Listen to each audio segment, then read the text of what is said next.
মানিকগঞ্জ জেলা জিয়া প্রজন্ম দলের প্রয়াত সভাপতি ফয়সালের শোকাহত পরিবারের প্রতি সমবেদনা জ্ঞাপন করেছেন বিএনপির প্রয়াত মহাসচিব খন্দকার দেলোয়ার হোসেনের কনিষ্ঠ পুত্র আক্তার হামিদ পবন।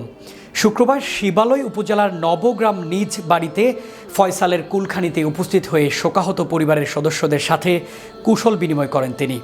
মানিকগঞ্জ প্রতিনিধি মোহাম্মদ সাইদুর রহমানের রিপোর্ট।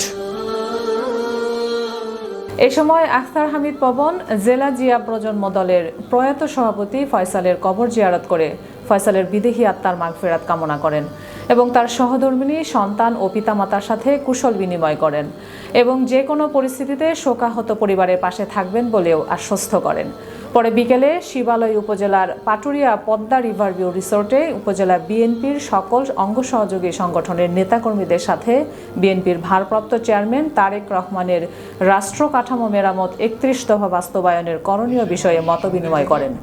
এই ৩০ দফা বাস্তবায়নের মাধ্যমে আমাদের দেশকে একটা উন্নত পর্যায়ে, বিশ্বের উন্নত পর্যায়ে মাথা উঁচু করে দাঁড়াবো, আমরা এই আশা ব্যক্ত করি। তো আমি চাই সাধারণ মানুষ বিএনপি আপসী নেত্রী বেগম খালেদা জিয়া তথা আমাদের অ্যাক্টিং চেয়ারম্যান জনাব তারেক রহমান সহ বিএনপির পাশে থাকে। সাধারণ